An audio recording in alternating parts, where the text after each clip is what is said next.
نحمده ونصلي على رسوله الكريم اما بعد اعوذ بالله من الشيطان الرجيم بسم الله الرحمن الرحيم قال الله تبارك وتعالى في القرآن المجيد والفرقان الحميد ان الله مع الذين اتقوا والذين هم محسنون۔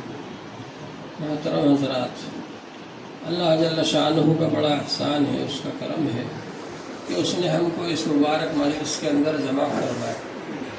مسلم شریف کی حدیث ہے جس میں حضور صلی اللہ علیہ وآلہ وسلم نے فرمایا کہ اللہ تعالیٰ کی طرف سے فرشتوں کی ایک جماعت اسی کام پر مقرر ہے کہ وہ گھومتے رہتے ہیں زمین پر۔ ان کا نام ہی سیارہ ہے، گھومنے والے، گھومتے رہتے ہیں، چلتے پھرتے رہتے ہیں، تلاش کرتے رہتے ہیں کہاں ذکر کی مجلس ہو رہی ہے، اور جہاں ان کو ذکر کی مجلس ہوتی ہوئی دکھتی ہے تو وہاں پر وہ آ جاتے ہیں، جمع ہو جاتے ہیں، اور پھر اس کے بعد اس میں شرکت کرتے ہیں، اور شرکت کرنے کے بعد جب اللہ جل شانہ کے دربار میں جاتے ہیں تو اللہ تبارک و تعالیٰ ان سے پوچھتے ہیں کہ تم کہاں سے آ رہے ہو؟ حالانکہ اللہ تعالیٰ تو عالم الغیب ہے، سب معلوم ہے اللہ تعالیٰ کو، لیکن ان سے پوچھتے ہیں فرشتوں سے تو وہ یہ کہتے ہیں کہ ہم ذکر کی مجلس میں سے آ رہے ہیں، آپ کے کچھ بندے بیٹھے ہوئے تھے، اللہ اکبر، لا الہ الا اللہ اور سبحان اللہ اور الحمدللہ یہ پڑھ رہے تھے، وہ لوگ اللہ کا ذکر کر رہے تھے، ہم وہاں سے آ رہے ہیں۔ تو اللہ تبارک و تعالیٰ ان سے پوچھتے ہیں وہ کیا مانگ رہے تھے؟ تو اللہ تعالیٰ، وہ فرشتے کہتے ہیں کہ وہ جنت مانگ رہے تھے۔ فرشتے کہتے ہیں کہ وہ جنت مانگ رہے تھے۔ تو اللہ تعالیٰ فرماتے ہیں انہوں نے دیکھا ہے کیا جنت کو؟ تو کہا کہ نہیں دیکھا تو نہیں ہے۔ تو کہا دیکھ لیتے تو کیا کرتے؟ کہا اور زیادہ مانگتے۔ اللہ تعالیٰ پوچھتے ہیں کس چیز سے پناہ مانگ رہے تھے؟ تو فرشتے کہتے ہیں جہنم سے پناہ مانگ رہے تھے۔ تو اللہ تعالیٰ پوچھتے ہیں انہوں نے دیکھا ہے کیا جہنم کو؟ تو کہا نہیں دیکھا تو نہیں ہے۔ کہا دیکھ لیتے تو کیا کرتے؟ تو کہتے ہیں اور زیادہ پناہ مانگتے۔ تو اللہ جل شانہ فرماتے ہیں کہ فرشتوں تم گواہ رہو، میں نے ان سب کی مغفرت کر دی۔ تو فرشتے کہتے ہیں ایک آدمی ان میں ایسا تھا جو کہ ویسے ہی گزر رہا تھا، اور گزرتے گزرتے اس نے دیکھا کہ چلو بھائی یہاں بھی بیٹھ جاؤ، مجلس ہو رہے، تو وہ بھی وہاں بیٹھ گیا۔ کہا کہ میں نے اس کی بھی مغفرت کر دی۔ ہؤلاء قوم لا یشقی جلیسہم، یہ ایسے لوگ ہیں کہ ان کے پاس بیٹھنے والا بھی محروم نہیں رہتا۔ یہ جو حدیث ہے مسلم شریف میں موجود ہے، اور اس میں مجلس ذکر کا لفظ موجود ہے۔ اس سے معلوم ہوا کہ ذکر کی مجلس اس وقت بھی ہوتی تھی، اور حضور پاک صلی اللہ علیہ وسلم نے ایک حدیث میں فرمایا اذا مررتم بریاض الجنت فارتعوا، جب تم جنت کی کیاریوں پر گزرو تو خوب چلو۔ صحابہ کرام نے پوچھا اللہ کے رسول جنت کی کیاری کیا ہے؟ فرمایا ذکر کی مجلس۔ تو ذکر کی مجلسیں اس وقت بھی ہوتی تھی۔ حضور پاک صلی اللہ علیہ وآلہ وسلم سے اللہ جل شانہ نے فرمایا وَاصْبِرْ نَفْسَكَ مَعَ الَّذِينَ يَدْعُونَ رَبَّهُمْ، جو لوگ اپنے رب کو پکارتے ہیں، ذکر کرتے ہیں، ان کے پاس اپنے آپ کو روکیے، آپ ان کے پاس بٹھائیے اپنے آپ کو۔ تو یہ جو آیت پاک نازل ہوئی، حضور پاک صلی اللہ علیہ وآلہ وسلم تشریف لائے، صحابہ کرام کو تلاش کیا، مسجد میں ذکر کی مجلس ہو رہی تھی، صحابہ کرام بیٹھے ہوئے تھے، اللہ کا ذکر کر رہے تھے، آپ ان کے پاس آ کر بیٹھ گئے، اور یہ فرمایا کہ اللہ کی تعریف ہے، تمام تعریفیں اللہ کے لیے جس نے میری امت میں ایسے لوگ بنائے جن کے پاس بیٹھنے کا مجھے حکم فرمایا۔ تو یہ ذکر کی مجلس جو ہے بڑی قیمتی چیز ہے، بہت ہی مبارک چیز ہے، اس کے اندر ہم کو شریک ہونا چاہیے، اور ذکر کرنے کا مقصد یہ ہے کہ ذکر کرتے کرتے ہمارا دل پاک صاف ہو جائے۔ حدیث پاک میں آتا ہے الا ان لکل شیء ثقالۃ وثقالۃ القلوب ذکر اللہ، ہر چیز کے لیے ایک پاک صاف کرنے والی چیز ہوتی ہے، اس کو پالش کرنے والی چیز ہوتی ہے، اور دل کو صاف کرنے والی چیز اور اس کی پالش کرنے والی چیز اللہ کا ذکر ہے۔ ان لکل شیء ثقالۃ وثقالۃ القلوب ذکر اللہ۔ تو اللہ تبارک و تعالیٰ کا ذکر ایسی چیز ہے کہ اس سے دل دھل جاتا ہے، پاک صاف ہو جاتا ہے، گناہوں کا جو زنگ لگ گیا، کلا بل ران علی قلوبہم، وہ زنگ کہاں سے دھلتا ہے؟ یہ ذکر الہی سے دھلتا ہے۔ پھر جب آدمی ذکر کرتا رہتا ہے تو اس کے دل میں سے سب قدورتیں، بغض، عناد، حسد، کینہ اور ریاکاری، یہ سب چیزیں نکل جاتی ہیں، اور انسان جو ہے اللہ تبارک و تعالیٰ کی مرضی کو تلاش کرنے والا بن جاتا ہے۔ ہمارے جو اکابر تھے، اللہ تعالیٰ ان کی مغفرت فرمائے، ان کے درجات بلند فرمائے، کیسے اللہ والے لوگ تھے، اللہ تعالیٰ نے ان کو کیسا مقام عطا فرمایا تھا۔ حاجی امداد اللہ صاحب مہاجر مکی رحمۃ اللہ علیہ پیر کی تلاش میں گھومتے پھرتے تھے۔ ایک بار انہوں نے خواب دیکھا، حضور پاک صلی اللہ علیہ وسلم ان کے خواب میں تشریف لائے اور ایک بزرگ سے ملاقات کروائی، ان سے مصافحہ کروایا۔ اب اس کے بعد میں ان کو تلاش کرنے لگے۔ کسی نے بتایا کہ یہ لوہاری ایک جگہ ہے، لوہاری میں ایک صاحب رہتے ہیں، ان سے بھی جا کر مل لو، ہو سکتا ہے کہ آپ کی ملاقات ہو جائے، آپ سمجھ جائیں، اور ہو سکتا ہے کہ وہی بزرگ ہو جو آپ نے خواب میں دیکھے۔ اب جب وہ گئے تو میاں جی نور محمد صاحب رحمۃ اللہ علیہ سیدھے سادے آدمی تھے، وہاں رہتے تھے، لوہاری میں پڑھاتے تھے مکتب میں۔ تو انہوں نے دور سے ہی دیکھ کر کہا کہ ارے خواب کا کیا اعتبار۔ اس کے بعد پھر جو کہا نہیں حضرت اب تو مجھے اور یقین ہو گیا، تو پھر ان سے بیعت کر لیا۔ حاجی امداد اللہ مہاجر مکی رحمۃ اللہ علیہ کے پیر حاجی میاں جی نور محمد صاحب رحمۃ اللہ، پھر حاجی امداد اللہ صاحب رحمۃ اللہ علیہ، حاجی امداد اللہ صاحب رحمۃ اللہ علیہ ادھر ادھر گھومتے رہتے تھے۔ تو وہاں تھانہ بھون میں ایک جاگیردار صاحب تھے، ان سے میاں جی نور محمد صاحب نے کہا کہ میرے حاجی کے لیے ایک دو کمرے بنوا دیں، ادھر ادھر گھومتا رہتا ہے۔ تو خانقاہ تھانہ بھون بن گئی۔ پھر اسی خانقاہ تھانہ بھون میں حضرت مولانا رشید احمد صاحب گنگوہی رحمۃ اللہ علیہ آئے۔ وہ گئے تو تھے کسی اور کام سے، وہاں ایک بزرگ رہا کرتے تھے تھانہ بھون میں، ان سے کسی علمی مسئلے میں مناظرہ کرنے گئے تھے حضرت مولانا رشید احمد صاحب گنگوہی رحمۃ اللہ علیہ۔ حاجی امداد اللہ صاحب مہاجر مکی کے پاس بھی پہنچ گئے ملنے کے لیے، ملاقات کرنے کے لیے۔ اب وہاں پہنچے تو پھر وہیں رہے 3 دن تک۔ حاجی صاحب نے کہا رک جاؤ، تو رک گئے۔ 3 دن تک حاجی صاحب نے مہمانی کری ان کی۔ ایک بار ایسا ہوا کہ سب لوگ دسترخوان پر بیٹھ کر کھانا کھا رہے، اور ان کو حضرت مولانا رشید احمد صاحب گنگوہی رحمۃ اللہ علیہ کو روٹی پر تھوڑا سا سالن رکھ کر الگ دے دیا کہ ادھر بیٹھ کے کھا لو، وہاں دسترخوان کے اس سرے پر۔ تو حاجی امداد اللہ صاحب مہاجر مکی رحمۃ اللہ علیہ کے جو پرانے مرید حضرات تھے، ان میں سے کسی نے کہا کہ حضرت ان کو بھی دسترخوان پر ہی بٹھا لیتے۔ تو کہا کہ دل تو یہ چاہتا تھا کہ ان کو ادھر باہر بٹھا دوں میں، جیسے چماروں بھنگیوں کو کھانا کھلاتے ہیں، دور بٹھا کر کھانا کھلاؤں، لیکن میں نے پاس بٹھا لیا، یہیں پر دے دیا الگ کھانا۔ تو حضرت مولانا رشید احمد صاحب گنگوہی رحمۃ اللہ علیہ فرماتے تھے کہ ایسا کہہ کر حاجی صاحب نے میرے چہرے کی طرف دیکھا، لیکن میرے چہرے میں کوئی تغیر نہیں ہوا تھا، کیونکہ میں سمجھ رہا تھا کہ یہ اتنا مبارک دسترخوان ہے کہ یہاں پر حضرت نے اگر مجھے قریب دور بھی بٹھا دیا، دسترخوان کے اس سرے پر بھی بٹھا دیا، تب بھی یہ ان کا میرے اوپر انعام ہے، نعمت ہے، احسان ہے۔ اگر یہ ہاتھ پر بھی دے دیتے، الگ بٹھا دیتے، تب بھی کوئی حرج نہیں تھا۔ بہرحال تو حضرت مولانا رشید احمد صاحب گنگوہی رحمۃ اللہ علیہ فرماتے ہیں کہ حاجی صاحب نے مجھے دیکھا میرے چہرے کی طرف، تو چہرے پر کوئی تغیر نہیں تھا۔ بہرحال رہے وہاں پر 3 دن تک رہے، جہاں کے 1-1.5-2 گھنٹے کے لیے گئے تھے حضرت مولانا رشید احمد صاحب، ان کو فرصت ہی نہیں ملتی تھی، دورے کی سب کتابیں خود پڑھاتے تھے، لیکن گئے 3 دن وہاں رہے، اور پھر اس کے بعد میں حضرت نے خلافت دے کر واپس کی۔ تیسرے دن چوتھے دن جب روانہ ہونے لگے تو حاجی امداد اللہ مہاجر مکی رحمۃ اللہ علیہ نے ان کو خلافت دے دی، اور بہت دنوں کے بعد پھر جب وہ 1857 میں جنگ ہوئی اور پھر حاجی امداد اللہ صاحب کے نام وارنٹ نکل گیا اور وہ یہاں سے مکہ مکرمہ چلے گئے. مکہ مکرمہ سے خط لکھا حاجی امداد اللہ صاحب مہاجر مکی رحمۃ اللہ علیہ نے کہ میاں رشید احمد سب لوگ تو اپنے حالات لکھتے رہتے ہیں لیکن آپ اپنے حالات ہی کچھ لکھ کر نہیں بھیجتے.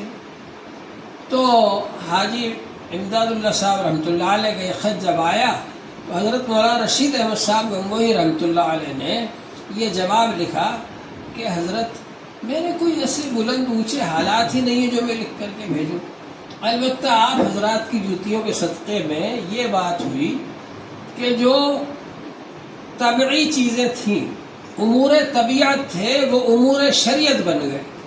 یعنی طبیعت کی وجہ سے جو کام کرتے تھے وہ کام ہم شریعت کی وجہ سے کرتے ہیں, شریعت کے تابع ہو گئے. امور طبیعت امور شریعت بن گئے. یہ بہت بڑی بات ہے. تو حاجی امداد اللہ صاحب رحمۃ اللہ علیہ نے اس پر لکھا کہ آپ کو مبارک ہو. دوسرا یہ ہوا کہ تعریف کرنے والے اور برائی کرنے والے ہماری نظر میں ایک درجے میں آ گئے. نہ تو تعریف کرنے والوں کی تعریف سے کوئی فرق پڑتا ہم کو, نہ برائی کرنے والوں کی برائی سے کوئی فرق پڑتا. اس زمانے میں دیوبندی بریلوی کا اختلاف بڑے زوروں پر تھا اور حضرت مولانا رشید احمد گنگوہی رحمۃ اللہ علیہ کے خلاف بریلویوں نے کفر کا فتویٰ لگا رکھا تھا اور چاروں طرف سے گالی بھرے ہوئے خطوط لکھے ہوئے آتے تھے. مگر ان خطوں کو بھی حضرت گنگوہی رحمۃ اللہ علیہ سنتے تھے.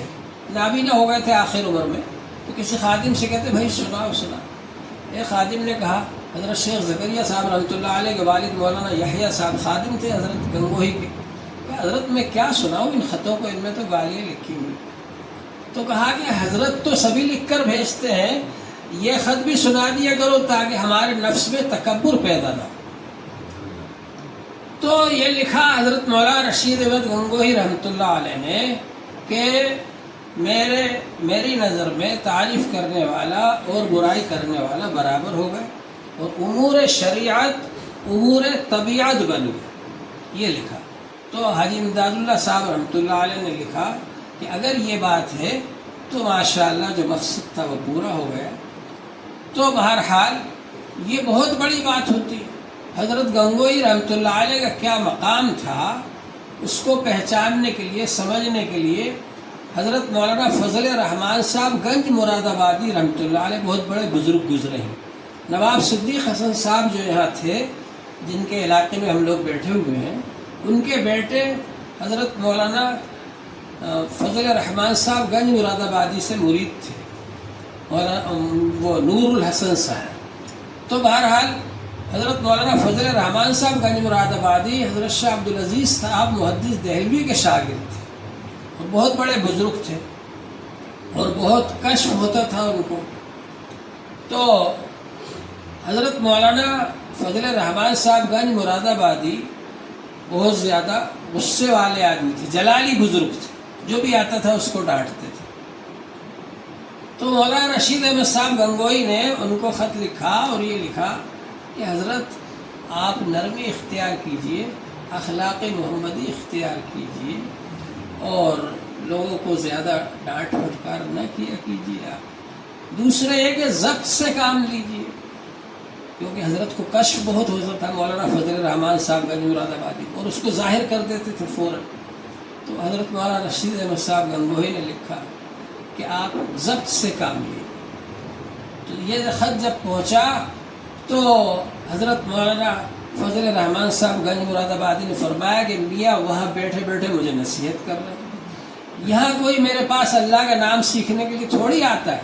یہ تو سب کوئی دکان کے لیے دعا کر دو, کوئی عہدے کے لیے دعا کر دو, کوئی اس کے لیے دعا کر دو, کوئی اس کے لیے دعا کر دو. یہ تو اپنے دنیاوی مقاصد کے لیے آتے ہیں. ان کو میں ڈانٹ کر نہیں بھگاؤں تو اور کیا کروں؟ اگر میں ان کو نہ ڈانٹوں تو یہ مجھے نہ تو ذکر کرنے دے نہ نماز پڑھنے دے, ہر وقت بھیڑ لگا رکھے. دوسری بات یہ فرمائی کہ مجھ سے کہتے ہیں کہ ضبط سے کام لو, ان جیسا دل میں کہاں سے لاؤں. حضرت مولانا رشید احمد صاحب گنگوہی کے بارے میں فرمایا کہ ان جیسا دل میں کہاں سے لاؤں کہ سمندر کے سمندر پیے بیٹھے اور ڈکار تک نہیں لیتے. اللہ تعالی نے حضرت گنگوہی رحمۃ اللہ علیہ کو یہ مقام عطا فرمایا تھا. اور یہ مقام کائس سے ملا؟ اپنے شیخ حاجی امداد اللہ مہاجر مکی رحمۃ اللہ علیہ کے پاس رہے اور ان کی کڑوی کسیلی باتیں برداشت کی تو اللہ تعالیٰ نے ان کو یہ مقام عطا فرمایا۔ حضرت شیخ عبد القادر جیلانی رحمۃ اللہ علیہ کے پاس ایک بار ایک بڑھیا اپنے بیٹے کو چھوڑ کر چلی گئی۔ کہا صاحب یہ آپ کے پاس رہے گا، اس کو اپنے جیسا بنا لو۔ تو کہا ٹھیک ہے چھوڑ جاؤ۔ اب کچھ دنوں کے بعد جب وہ آئی تو دیکھا کہ وہ بیٹا ایک طرف بیٹھا ہوا ہے، چنے کھا رہا ہے، سوکھ گیا اور سوکھ کر کاٹا ہو گیا، اور حضرت مرغا کھا رہے ہیں بیٹھ کر کے۔ تو بڑھیا کو بہت غصہ آیا اور اس نے حضرت سے کہا آپ تو مرغا کھا رہے ہو اور میرا بیٹا سوکھ گیا، چنے کھا رہا ہے وہ۔ تو حضرت نے جو مرغا کھایا تھا اس کی ہڈیوں کو جمع فرمایا اور اس سے فرمایا قم باذن اللہ، اللہ کے حکم سے کھڑا ہو جا۔ تو وہ مرغا جو ہے زندہ ہو گیا اور اس نے اذان دی کھڑے ہو کر۔ تو حضرت نے فرمایا بڑھیا سے کہ تیرا بیٹا جب اس مرتبے پر پہنچ جائے گا، اس درجے پر پہنچ جائے گا، وہ بھی مرغا کھائے گا، لیکن جب تک چنے نہیں کھائے گا اس درجے پر نہیں پہنچے گا۔ تو بہرحال قربانیاں دینا پڑتی ہیں، لیکن ان قربانیوں کو ہمیں اللہ کے لیے دینا ہے۔ اب تو قربانیاں بھی نہیں رہیں۔ حضرت شیخ الحدیث مولانا زکریا صاحب نے تصوف کو بہت آسان کر دیا۔ پرانے بزرگوں کا یہاں یہ تھا کم خوردن، کم گفتن، کم خفتن، کم کھانا، کم سونا اور کم بولنا، یہ سب چیزوں پر کم لگے ہوئے تھے۔ حضرت شیخ مولانا زکریا صاحب رحمۃ اللہ علیہ کے یہاں جو خانقاہ میں لوگ آتے تھے، حضرت فرماتے تھے بھائی وہ دونوں جگہ سے کم ہٹا دو، کیونکہ اس زمانے میں غذائیں اچھی تھی اور تندرست لوگ تھے، اعضاء جوارے اچھے تھے، تو ان سے روزے بھی رکھوائے جاتے تھے، مجاہدات کروائے جاتے تھے۔ اور اب کیا ہے، آدمی کی صحت ویسے ہی کمزور ہے، تو کھانے پر سے کم ہٹا دو، نہ کم نہ بہت، بس خوردن کھانا ہے، سمجھے آپ؟ اور خفتن پر سے بھی کم ہٹا دو۔ پہلے لوگ رات رات بھر عبادت کرتے تھے، جاگتے تھے، وہاں سے بھی کم ہٹا دو۔ اب خفتن نہ کم نہ زیادہ، سونا ہے اتنا جتنا کہ صحت کے لیے فائدہ مند ہو، لیکن وہ دونوں کم لا کر گفتن پر لگا دو۔ کم کم کم گفتن، یعنی سب سے کم بولنا ہے، کیونکہ بولنے کے ذرائع بہت ہو گئے اور آدمی ذرا سی بات یہ بولتا ہے وہاں پہنچ جاتی ہے، وہاں بولتا ہے وہاں پہنچ جاتی ہے، اور لڑائی جھگڑے شروع ہو جاتے ہیں۔ تو حضرت نے بہت آسان کر دیا تصوف کو کہ ہم کھا کر بھی، پی کر بھی، سو کر بھی اللہ کا ذکر کرتے رہیں تو انشاءاللہ تعالی اللہ سے تعلق جڑ جائے گا، اور اللہ تبارک و تعالی سے جب تعلق جڑ جائے گا دل صاف ہو جائے گا انشاءاللہ تعالی۔ دل کے اندر سے جب قدورت نکل جاتی ہے تو پھر اس کے بعد میں بہت ترقی ہوتی ہے۔ تو ہمارے اکابر کا یہ حال تھا، جیسا کہ پہلے ایک بار میں نے ذکر کیا تھا، حضرت مولانا شاہ عبد القادر صاحب رائے پوری رحمۃ اللہ علیہ، حالانکہ خود کے بڑے بزرگ تھے، حضرت شاہ عبد الرحیم صاحب رائے پوری رحمۃ اللہ علیہ کے خلیفہ تھے اور بہت قوی النسبت بزرگ تھے۔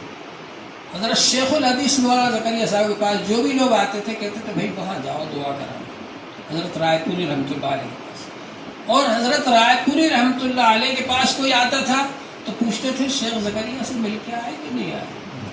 تو اس لیے جو لوگ ادھر نہیں بھی آنا چاہتے تھے تو اگر ان کو جانا ہوتا تھا حضرت رائے پوری رحمۃ اللہ علیہ کے پاس تو یہاں آتے تھے حضرت شیخ مولانا زکریا صاحب سے مل کر پھر حضرت رائے پوری رحمۃ اللہ علیہ کے پاس جاتے۔ تو ہمارے اکابر کا ایسا تعلق رہا آپس میں، یہ جو ہے اخلاص کی بات ہے کہ ایک دوسرے سے ایسا تعلق رکھا جائے، یہ اخلاص کی بات ہے۔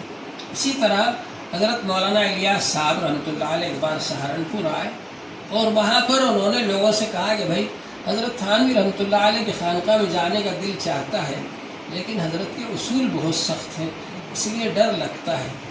کوئی آدمی یہاں پر یہ بات سن رہا تھا، اس نے جا کر کے حضرت تھانوی رحمۃ اللہ علیہ سے کہہ دیا کہ وہ حضرات وہاں آئے تھے اور ایسی باتیں کر رہے تھے۔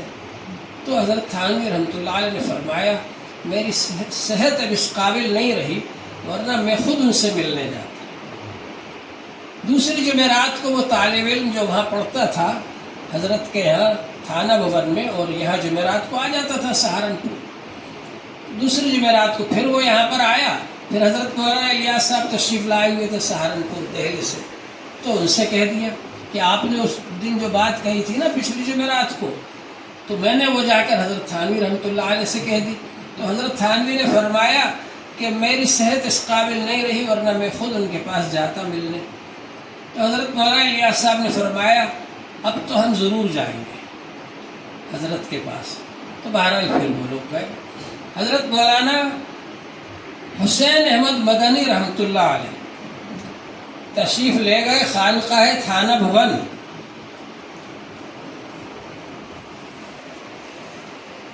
اس علاقے میں حضرت کے جلسے چل رہے تھے. تہجد کے وقت پہنچے تو خانقاہ کا دروازہ قانون یہ تھا کہ 10 بجے بند ہو جائے. تو باہر ہی مصلی بچھا کر وہیں پر تہجد پڑھتے رہے. جب تہجد کے وقت حضرت تھانوی رحمۃ اللہ علیہ تشریف لائے، خانقاہ میں ملاقات ہوئی. تو کہا کہ آپ کب آ گئے؟ کہ میں رات کو آ گیا تھا. کہا کھلوایا کیوں نہیں؟ اس لیے میں کھلوایا کہ آپ کا قانون معلوم ہے کہ 10 بجے کے بعد خانقاہ کا دروازہ نہیں کھلتا. حضرت تھانوی رحمۃ اللہ علیہ نے پوچھا کہ آپ کے جلسے کب تک چل رہے ہیں؟ تو بتایا کہ 1 ہفتہ 2 ہفتے تک ادھر آس پاس جلسے چل رہے ہیں. تو حضرت تھانوی رحمۃ اللہ علیہ نے لکھ کر لگوایا کہ اتنے دنوں تک مگر یہاں کا خانقاہ کا قانون یہ ہے کہ حضرت مولانا حسین احمد مدنی کے لیے کوئی قانون نہیں ہے، جب چاہے خانقاہ میں آ سکتے. پھر اس کے بعد میں ایک خادم کو بھیجا، کہا جاؤ صافہ لے کر کے آؤ. تو وہ صافہ لے کر آئے. اتفاق سے وہ ریشمی صافہ لے آئے. تو حضرت تھانوی کہتے تھے میں کھدر کا پہنتا ہوں. تو پھر کہا نہیں، جاؤ دوسرا صافہ لے کر آؤ، کھدر کا منگوایا. تو حضرت مدنی نے کہا کہ آپ اپنے دست مبارک سے باندھ دیجئے صافہ میرے سر پر. تو حضرت تھانوی رحمۃ اللہ علیہ نے اپنے دست مبارک سے ان کے سر پر صافہ باندھا. مگر حضرت تھانوی رحمۃ اللہ علیہ نے یہ فرمایا کہ میں آپ کو میرے استاد حضرت شیخ الہند جو تھے مولانا محمود الحسن صاحب رحمۃ اللہ علیہ، وہ شیخ الہند کے نام سے مشہور ہیں. ہندوستان کو آزاد کرنے کے لیے انہوں نے تحریک چلائی تھی. لیکن حضرت تھانوی ان کو شیخ العالم کہتے تھے کہ میں آپ کو اپنے استاد حضرت شیخ العالم کی جگہ پر سمجھتا ہوں. حضرت مدنی سے کہا. تو آپس میں ان حضرات کے بڑے گہرے تعلقات تھے، اور یہ اخلاص کی وجہ سے تھے کہ سب مخلص تھے. حالانکہ رائے دونوں کی الگ الگ تھی، بعض مسائل میں مختلف چیزیں تھیں. حضرت شیخ الہند کی رائے الگ تھی، حضرت تھانوی کی رائے الگ تھی. کسی نے جا کر حضرت شیخ الہند سے شکایت کی، دیکھیے آپ کے شاگرد ہیں اور آپ کے خلاف رائے رکھتے ہیں. حضرت شیخ الہند رحمۃ اللہ علیہ نے فرمایا ہمیں اس بات پر فخر ہے کہ ہماری جماعت کا ایک آدمی ہے لیکن دلائل کی روشنی میں ہمارے خلاف رائے رکھتا. مسائل میں اگر اختلاف ہوتا بڑی کشادہ دلی کے ساتھ میں. حضرت مولانا شیخ زکریا صاحب رحمۃ اللہ علیہ فرماتے ہیں کہ ایک مسئلے میں میرا اور حضرت مولانا خلیل احمد صاحب کا اختلاف تھا. لیکن یہ کہ حضرت مولانا خلیل احمد صاحب سے کوئی مسئلہ پوچھتا تو فرمایا کہ بھائی میں نے تو اپنا مسئلہ بتا دیا، میری نظر میں تو یہی ہے، اگر تجھے جواب دوسرا چاہیے تو وہاں مولانا شیخ زکریا صاحب کے پاس چلا جا، ان کی رائے کچھ اور ہے، وہ بتا دیں گے تجھے مسئلہ. یعنی یہ نہیں کہ میرا شاگرد ہو کر میرے خلاف کیوں رائے رکھتا ہے. یہ بہرحال تو میں نے جو آیت پاک پڑھی تھی اس میں اللہ تبارک و تعالی نے فرمایا ان اللہ مع الذین اتقوا، اللہ تعالیٰ ان کے ساتھ ہے جو تقوی والے ہیں، تقوی اختیار کرنے والے، اللہ سے ڈرنے والے. والذین هم محسنون، اور وہ لوگ جو کہ احسان کرنے والے، احسان والے ہیں. احسان کے معنی حسن پیدا کرنا، عبادت میں حسن پیدا کرنا، ذکر میں تلاوت میں حسن پیدا کرنا، اچھائیاں پیدا کرنا. سمجھے آپ؟ حضور صلی اللہ علیہ وسلم سے جبرائیل علیہ السلام نے پوچھا اخبرنی عن الاحسان، احسان کیا ہے بتلائیے. تو آپ نے فرمایا الاحسان ان تعبد اللہ کانک تراہ، احسان یہ کہ ایسی بات کرو گویا کہ اللہ کو دیکھ رہا. فإن لم تکن تراہ فإنہ یراک، اگر ایسی عبادت نہیں کر رہے ایسی بات کرو کہ اللہ ہمیں دیکھ رہا ہے. اللہ تبارک و تعالی ہم سب کو عمل کی توفیق عطا فرمائے. آخر دعوانا الحمدللہ.